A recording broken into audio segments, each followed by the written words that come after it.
Greetings, everyone. This is Payman Lorenzo, your host of the Leaders with a Heart podcast. Today, I have another amazing guest for you guys, another true leader with a heart, my new good friend, Jill from the New York, New Jersey area. She has an amazing mission. I've been blessed to be contacted by a lot of people. And the first thing I ask him is, what is your mission? What is your purpose? And when I read her purpose, I said, wow, she definitely needs to be on my podcast because her message completely resonates with what this podcast and community stands for. She's a very passionate person helping people to connect with their inner fighting spirit to find their yes, even when experiencing a sea of no's. We had a brief chat just before that, and she has an incredible story. This is why I'm building this podcast to bring enlightened entrepreneurs, enlightened souls to share their incredible stories, inspiring stories. And let me tell you guys, Jill has one of the most phenomenally inspiring stories, and I will let her share that with us. Jill, welcome to the show, my friend. Thank you. I'm so happy to be here. Thank you so much for having me. It's all my pleasure. It's an honor having you. So for people who don't know you, who's Jill? Jill, at my core, I have a strong fighting spirit. I'm resilient, and I am someone that is willing to show up and deal in the hardest of circumstances and to keep going and to find a way to make my life work for me. And now I want to use what I've learned through my life experiences as well as professional experiences and bring it forward to other people to do the same. So at the heart, I'm a resilient warrior. That's amazing. Wow. Wow, I don't know where to start. But before we start, as I said, I want to get to know first and foremost. I want to take a look at, so to speak, under the hood to see what's in your heart. Mhm. First of all, Jill, tell me, what makes you happy? What makes me happy is connecting with people, connecting with loved ones and family. I'm very close to my family, my husband, really honing those relationships and making sure that they are the best they can be is super important to me. Following my passion is key for me. It led me to travel all around the world. It led me toward changing things when they didn't work for me. When I went to the wrong undergrad, I shifted it. When the career wasn't completely aligned, I shifted it. So really following my purpose and my passion and paying it forward is really hugely important, and being active and using ways to problem solve and to keep making my life work for me. And when it doesn't, to show up and to deal with it, to get help and resource so that I can, so I don't hit the rock bottom. So I keep going through it all, loving and enjoying it as much as humanly possible. Well, as I just told you before we went live, I just love your passion. I mean, I could just listen to you and it's like incredible. But we're going to get into the passion in a moment. Yes. What makes you smile? My niece and my nephew make me Oh, wow. smile. And we have a beautiful family dog. Being around them, I always talk about, like, I call it like kid therapy and animal Oh, therapy. yes. Like being in that presence with that unconditional love is huge, and just having those great conversations with friends where you're just laughing, where you can't stop because you know each other so well, and you just get on, you start giggling. Those are the moments. The ordinary moments are the extraordinary moments. Those are the ones when we think about our life and what we would miss. It's always those that come up. Absolutely. And I just, was talking yesterday with an incredible woman, and we're having this conversation about smiling and the amazing effect of smiling.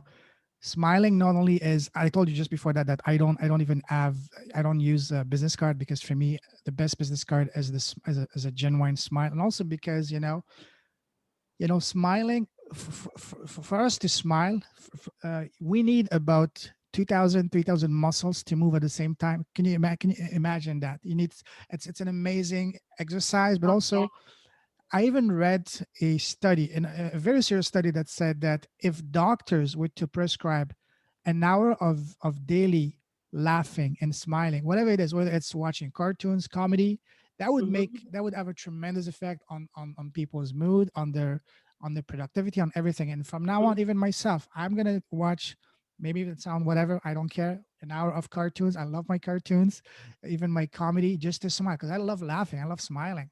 Huge comedy, laughter. And I remember reading Elizabeth Gilbert's book, Eat, Pray, Love, and she went on her journey. And one of the people she met, they said, sit and smile. And when I read that, I started doing it. I was like, sometimes that can change your mood, that can change your mindset. Absolutely.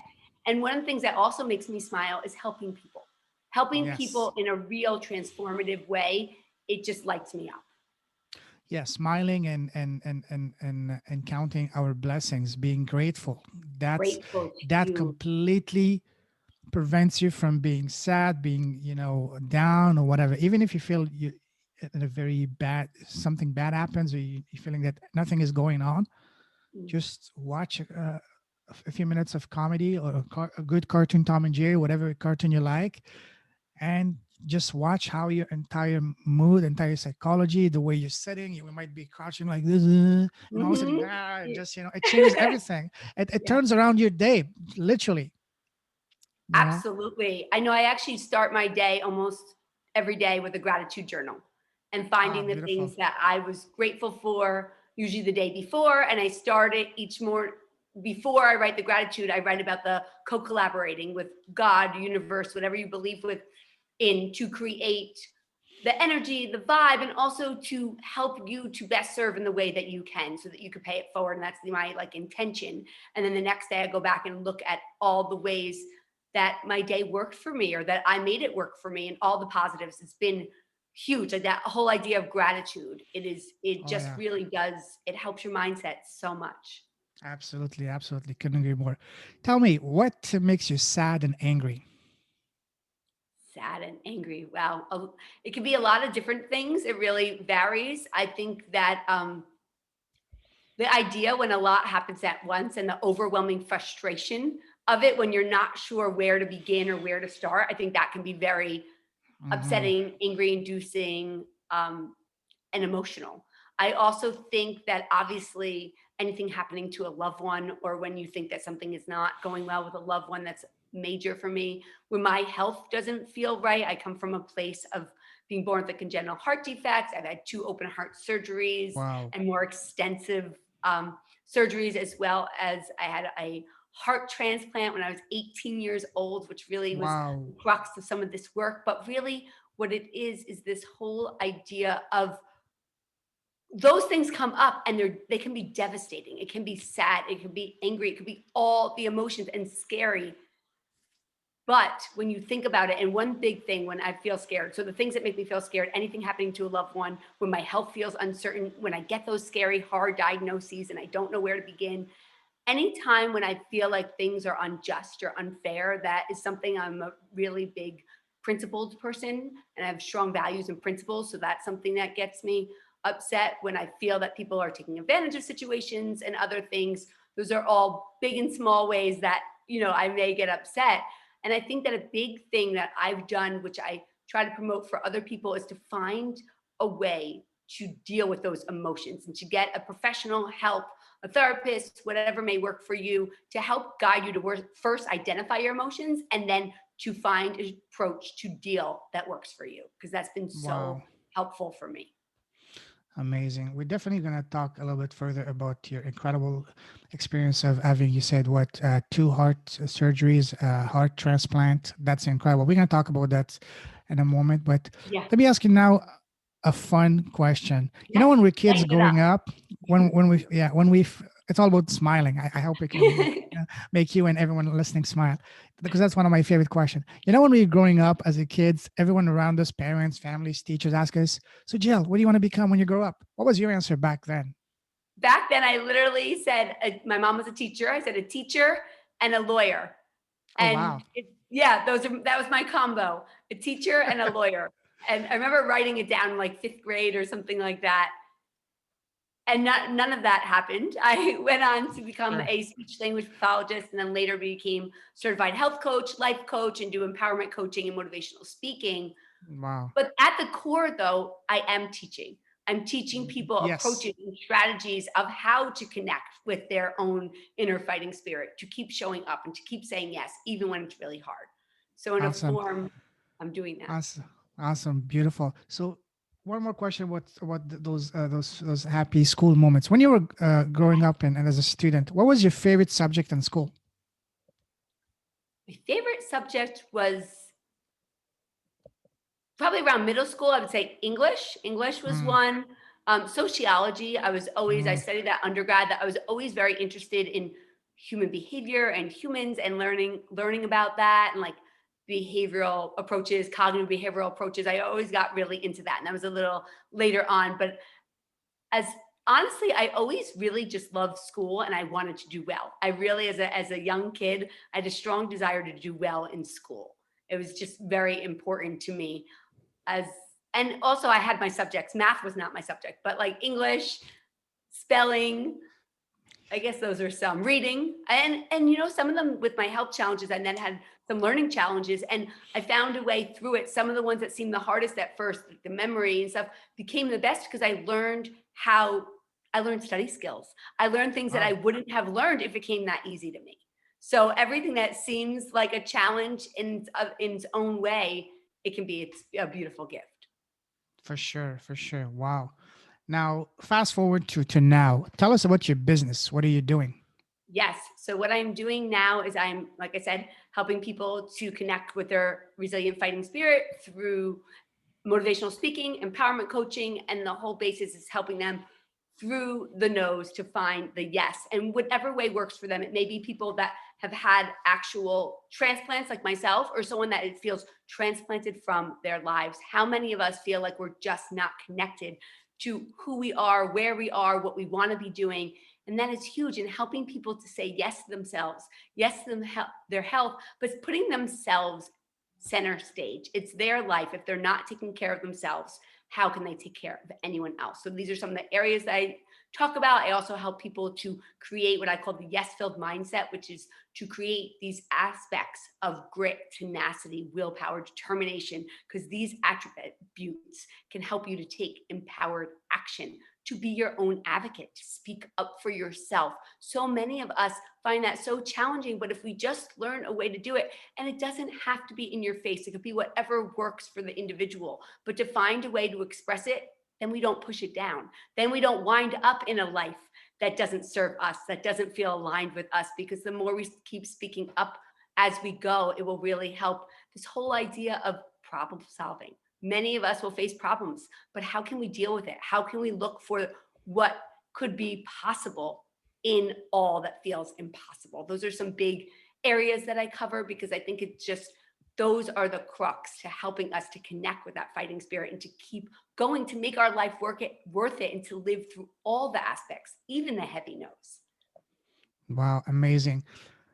Question I have is you mentioned that you help people find the inner fighting spirit to find their yes. How do you do that? Do you have what's your system? What's your approach? So my system and approach is very individualized. When I do one-on-one coaching, it really is getting to know the person. And sometimes they'll come to me with a specific area. I really need to find my voice, and it's in a specifically to a relationship or something like that. So sometimes we know the general focus. Sometimes it's more broad, and then we narrow it down as we go.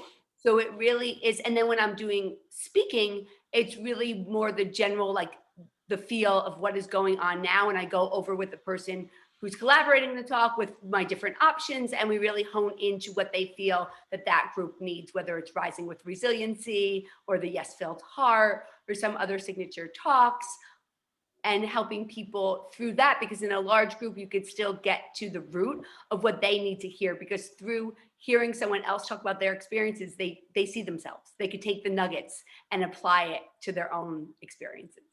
Wow. And usually when you what would you say is the biggest reason, the biggest obstacle that most of the people have to overcome in order to find their yes? Biggest obstacle, sometimes I feel like, and this could be different for everybody, could take on different forms, but I think Hmm. first it's just naming, claiming, and dealing with it and willing to show up. I think first step is just willing to show up and say, I'm having a hard time. And that's just in general for most people, right? Sometimes we just want to say, oh, I'm fine, right? That typical answer, like, how are you? Good. Like, and that's fine if you don't know the person, but if you're really trying to get to the root of what's going on with you, I think first just showing up and being available to the process and saying, I don't know how to do this, but this is what I want, and I'm willing to do the work to get there. I think that's a big piece because I'm very lovingly direct in my approach. So I feel like the people that I work with are definitely willing to do the work, to be in the process. And I'll hold them accountable and lovingly hold them towards every step. But it really is, people have to be ready and willing. Even if they don't know where to begin, they have to be willing to begin. Absolutely. And I would add one more step to that, at least from my Yes. experience, is that, Uh, and I've been guilty of that myself, is sometimes we have a hard time even admitting to ourselves what the problem is, because we yeah. think that our ego, our pride prevents us from saying, hey, there's a problem with me, because we feel that we're powerful, we're invincible. But a time will come that we have to say, okay, let's face the music. This is a problem. We have to acknowledge it, hmm identify it, and then in order to know exactly what it is, and then so we can put in place uh, a proper game plan to overcome it. Yes, absolutely. It's huge. Yes. Like Hmm. naming it, claiming it first to yourself, saying, Hmm. yes, this is what is going on. And I'm not putting the blame outward. I'm Hmm. taking the responsibility. And yes, it may be more than just me, but I'm taking ownership for my part. Absolutely, absolutely. And what would you say is the ideal client? What's your client avatar? So my client avatar is first and foremost someone that is willing, ready, and available. That is doesn't necessarily have to know where to begin or where to go, but be ready to begin to do the work, like I kind of said before. Also, Hmm. someone that is, like I said, it kind of could be in these two boxes, but someone that is really dealing with life issues, that feels transplanted from their life, had a major life change, really is desiring a change in their relationship, any way that they could step up and say yes to their life, and helping people that, like, their child may have just gotten a diagnosis that they weren't expecting. It could be a person that recently ended a marriage. In whatever way, just like when you got thrown a big curveball, to have the support and to be able to guide someone through that and to help them to reclaim, right, that Hmm. their self in that process. And also what I love witnessing people do and helping people do is to rise up to their challenges. So to say, this is so hard, and let's work together and find ways for me, right? It's all about them finding what works for them, and my guiding them through that with different tools and strategies so that they can show up and say, yes, I've got this. It might be hard, it might be challenging, but I'm here and I'm going to do it and I'm going to get through it. And guess what? I'm enjoying this process. I'm finding the way to love my life even in the messy middle. And that is the person that lights me up to work with. Absolutely. And what would you say is the is it like your program? Is it like a, say, 3 months, 5 months, 1 month? Is it, what I'm saying is it like a specific time frame that they have to go through in order to solve whatever problem they have, or is it can take however long it can take for any person? So, like I said, everything is individualized just because, Hmm. like, I do have these two different pockets. So it really depends where they Sure. are and what's coming up. Because if someone comes to me with extreme health stuff going on, we're going to have a different availability and Sure. time frame Absolutely. than somebody else that is feeling transplanted from their lives and dealing with major life challenges. So what I've been doing, I started with like a 6 month protocol, but I actually, during the pandemic, I switched to 3 because it just felt like things were changing so often that I Hmm. just wanted to honor the process and where we all are and Sure. how it's changing. So right now, what I'm currently doing is 3 months. And then within that time frame, we do a 3 month period. And then there's the option to renegotiate and work another 3 months, like come back and keep working together. And sometimes what has been happening, we'll work on one area for 3 months and then it shifts into a different focus for the second 3 months. So I've been working with someone now and we keep like re-upping, but it's with a different lens, with a different focal point to help in a new way. Amazing. So looking at all the people you've helped so far find their yes, what has been so far the most remarkable example of transformation you've seen from a person going through to your program? Obviously, you don't have to divulge their name, but just generally Right. speaking. I think, well, a few examples. One, just taking the elephant, being willing to call out the elephants in the room. That was like a huge thing before. They were like, not at all. Everything was totally concealed. And they're like, all the elephants are out. I'm going to name it. I'm going to claim it. I'm going to express myself, use my voice to solve this issue. And that idea of also going forward with that approach was huge. And another one is seeing themselves as center stage, finally saying, Mhm. I'm going to take care of me.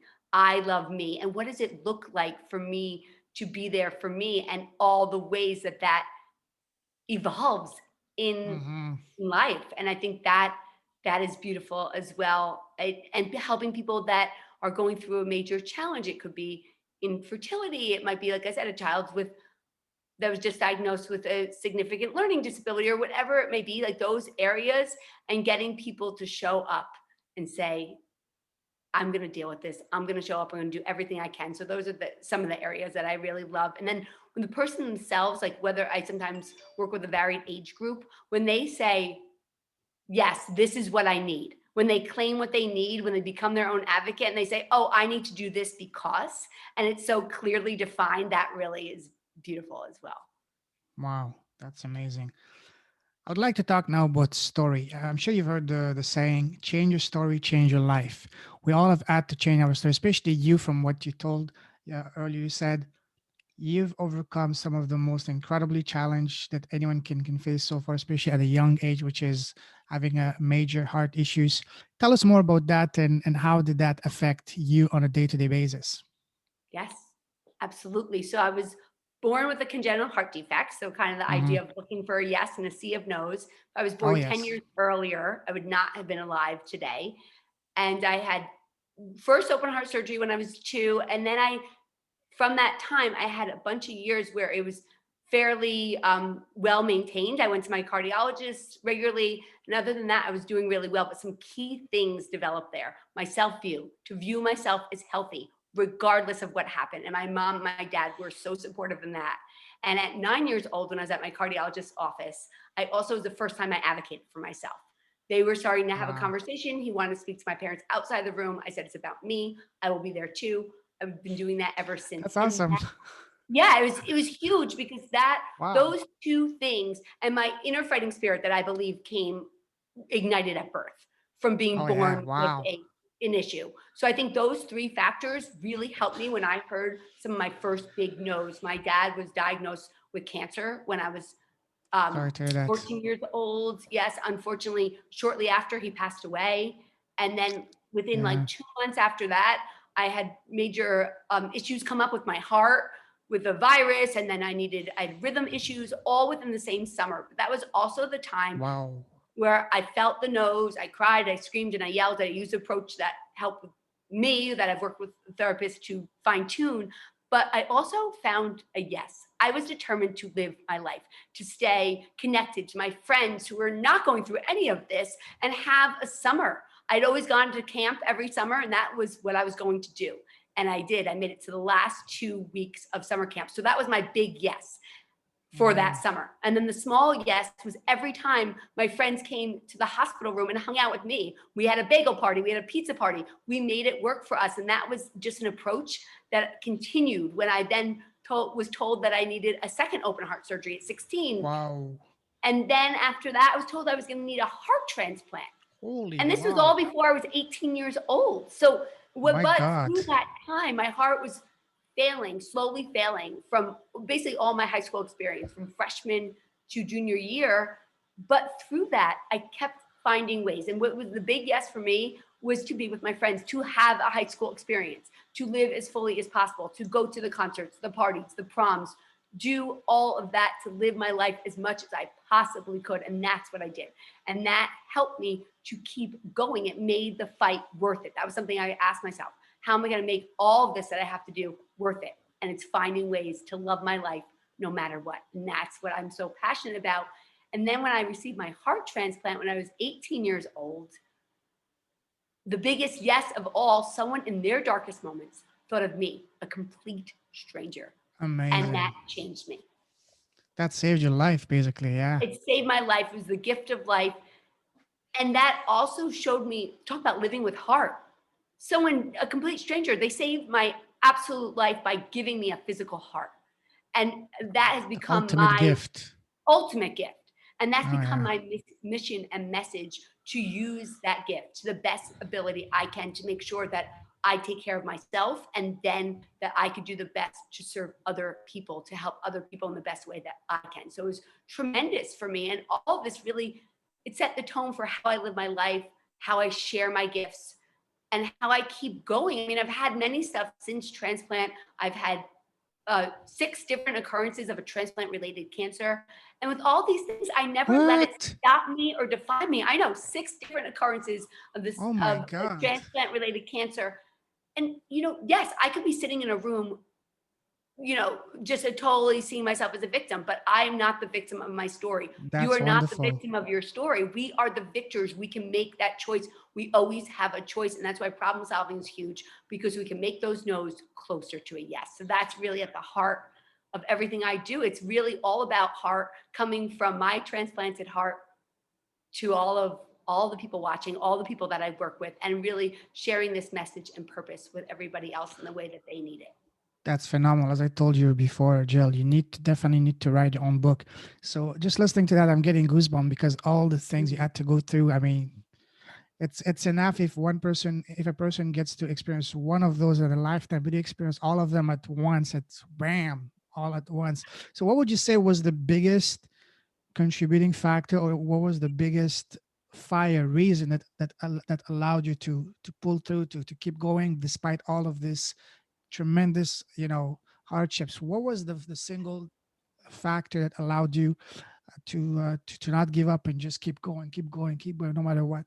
Yeah, that's huge. Thank you for asking. And just to clarify, I did the s- second surgery. My dad's death and the Oh, transplant were all, and the heart slowly failing. We're in a more like a siege. We're like through a 5-year period. But then I had a bunch of years before the cancer. So just to clarify that, but it's still a journey.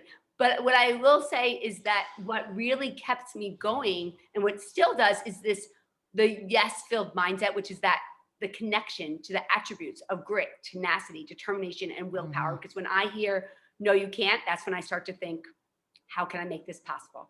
How can I make that no closer to a yes? Yes, I will. And yes, I can. That very determined part of myself, the very unwilling part to not try, to not show up. I think this whole idea, like my determination and grit, has been a huge factor in connecting with my fighting spirit and has brought it out so much. I think the two work in tandem a lot. And I think that idea of, yes, I will. And even, yeah, I might cry my way through it, but I'm going to show up. I'm going to keep going. I'm going to find a way. And I think that those traits of willpower, grit, and determination as a mindset, those attributes help me to keep taking the actions and keep showing up. So for me, that has been a huge piece. And the support system, Oh yeah, that's professional huge. support system, huge. I couldn't be alive without my medical team, as well as my family, my friends. I mean, I've been really fortunate with great friendships. I have some of the same friendships since I was 7 years old. They've been through Amazing. everything with me. Those were the friends that showed up no matter what. When my dad passed away, to every hospital room, and to have friends like that at that age and to hone that, right? Because I played a part in that too, Sure. is really remarkable. And I think it's also something that I want people to see, that we don't have to do things alone. And I think that's a huge part of it. Amazing. So after going through all of these incredible hardships, you must be feeling now a sense of invincibility because okay, throw me anything at me, it's going to be nothing compared to what I already went through. Do you feel that sometimes? It's an interesting question, because I think I don't ever feel invincible, because I think I've learned at a young age that I'm not, because I'm being so close to, you know, periods where I could have, died. So I think I don't necessarily feel invincible, but I do feel well resourced, and Mm, knowing that I do have approaches and people that help me, and my own inner fighting spirit and how to connect with that. I've honed these skills. So I do feel like I'm ready when something comes, and I'm always very vigilant to be on top of it. And another big piece that I didn't add yet, which is intuition. oh Connecting yes. with our intuition is huge, because that has been a big aspect for me of being able to feel when things are off, feel when things, even before it may even show. And I share this with my doctor. I think it's being a collaborator in your team is so important, because no one knows your body like you do. And the way you can become attuned to your body and your intuition is a key factor in being able to help and advocate for yourself.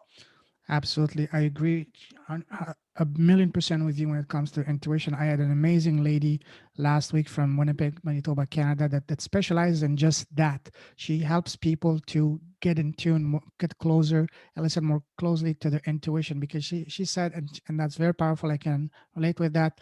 Ever since we were a kid, we're always told, come on, be nice, be polite, because sometimes what our intuition, gut feeling, whatever you want to call it, that's basically the subconscious, the universe, God talking to us directly, and their goal is two things: one, to protect us, and to guide us in the right direction. So let's say you walk in a room, you have a bad feeling, a bad vibe. What your intuition will tell you is walk away or don't do business with the person, don't get involved with that person. But society tells us otherwise. Come on, be nice, be polite, and that's counterproductive. So and what we need to learn and relearn is to listen more closely, more attentively to our intuition, because our intuition is here to save us and to guide us. It's not our enemy, quite the opposite. Oh no, it's our best friend. It can certainly be our Absolutely. best friend if we hone it. And I also think it is like in some areas, like my intuition is very strong when it comes to health, and then using that to help get it stronger in other areas. And I think that really knowing that we can throw out the boxes, right? We don't have to allow these boxes to confine us or define us. We get to choose how we define our health, how we define how we respond to it, how we define what is right for us, what marriage looks like for us, what family looks like for us, what any aspect of our life, our work, our passion, our purpose, we get to choose. The power lies with us. And that's what can be really empowering because we get to choose. And it could be, and this road is not easy. Finding your yes and the no's is not easy. Saying yes to something when everyone else is saying no or doing it differently is not always easy, but it can be extremely rewarding. Absolutely. And just that reminds me of, another person I had on my podcast not long ago, and she was saying that a lot of time when we facing a situation when we're looking to make a decision, our reflex is to look outward, to look for validation from others, whether it's family, a boss, a teacher, or worse, God forbid, the government, for any assistance. Instead, what we need to do, because we're more than enough, we're good enough to handle everything. We came to this world in this lifetime with all the basic operating system, all the material we need to not only properly function, but to strive and to succeed. So instead of asking for other outside, guidance, sure, we need a second opinion, but ultimately, we have all the answers deep within, and that's what we need to do. So, do you have any tips on that, on how to t- to to look more deeply within instead of just follow our what society tells us is to always look for outside guidance? Do you have any tips Yeah. on that? Yes, I think connecting with your heart center. So it's like getting out of your head and into your heart. And there could be different through ways for that. It can be dance, it can be art, it can be writing. I think a way that you really get into where you feel when you feel most aligned, go to that. Go to the song that lights you up where you're not thinking about anything else. You could always also like meditation could be helpful, but anything that really gets you out of your head and back into your heart center, that is a good place to begin. And then once you're there, you could ask yourself, how am I really feeling? What do I really need? But first, it's getting ourselves because so often we live up here with the thinking and the thoughts and our internal dialogue that we forget to drop into the heart center and to really do it in an aligned way, in a conscious way. Gratitude could be another way to do it, but those are some things. Finding a way to connect through music, through art, through dance, through meditation. And once you're there, then ask the questions. I just love listening your passion, love listening to you because I'm just in awe. I thought I was passionate, but my God, you take the word passion to a different world. Maybe you should use the word passion in your branding, the heart-centered passionate lady or something like that, Or I love passionate that. Jill. That would be good. Passionate Passionate, Jill. yeah, passionatejell.com. See if it's available and take it. That would be an amazing one. Cool. Let me ask you now some fun questions. Mhm. Oh, sorry. Before I go into that, the theme of this podcast is "Leader with a Heart," which is basically just like me, we're building businesses that are all about giving back and being cause driven, purpose driven, as opposed to just being profit driven. What would you say? What cause are you most passionate about, and why?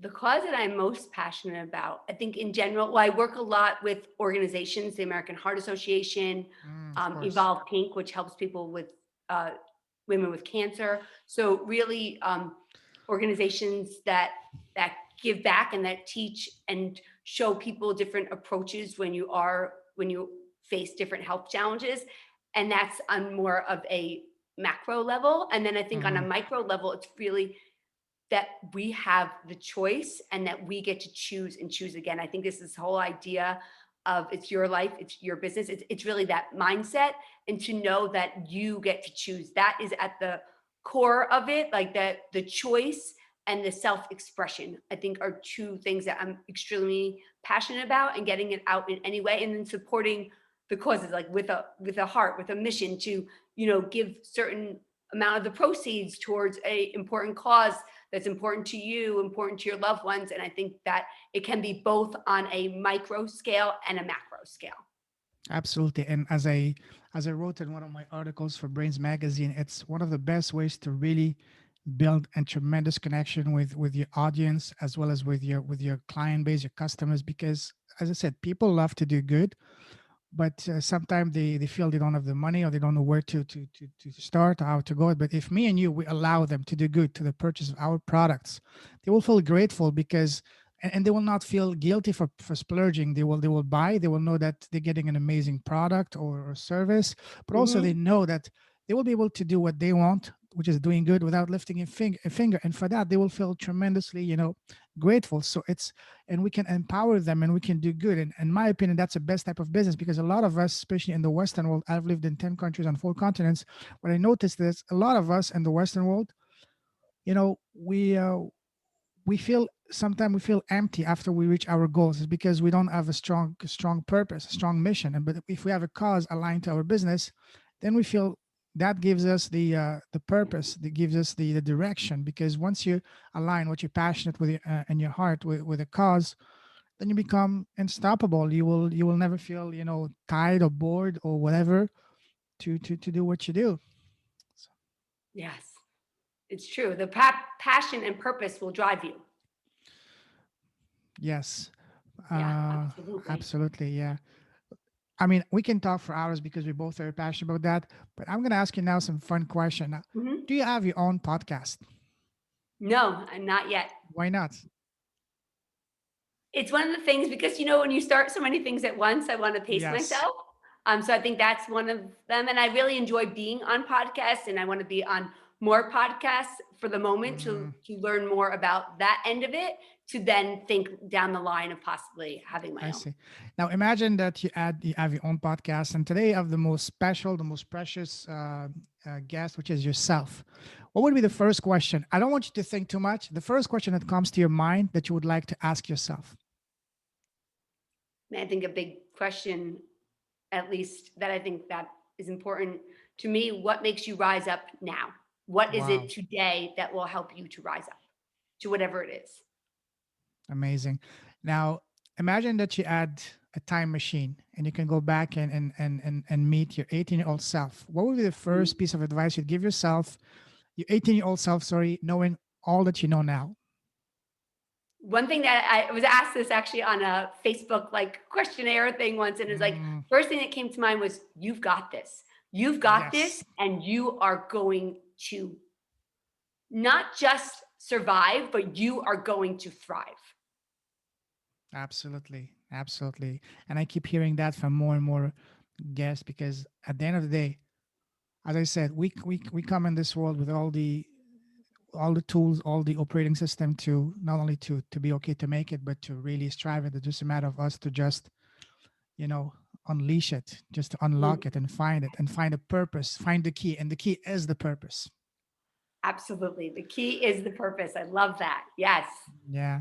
um if you were to be offered the let's say that God comes to you and says, okay, Jill, you've been an amazing human being, now I want to to reward you with, you can choose one superpower for the rest of your life, which would it be to One have? superpower for the rest of my life.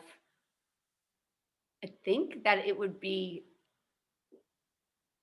just stronger and stronger and more more determined, because I think the more determined we are, the more we can go forward no matter what. So I think that would be one of the traits. And now Determination let's with heart, determination with love. amazing. If you were able to, well, let's say if you could ask God one question, which would it be?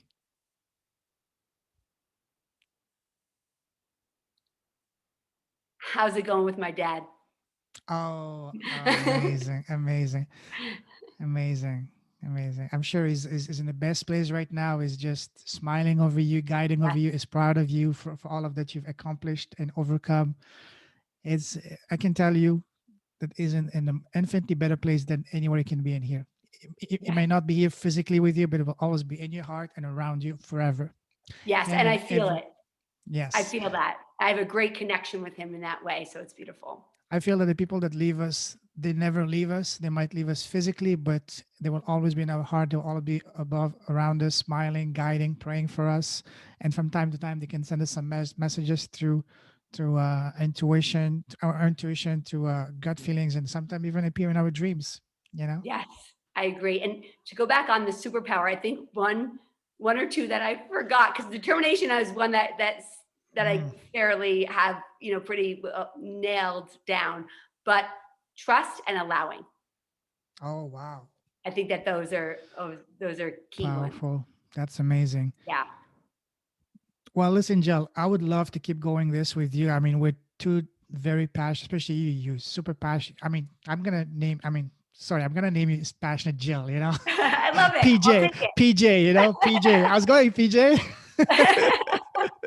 But anyways, listen, do you have any parting tips for anyone that is struggling right now and facing a lot of obstacles or rejection?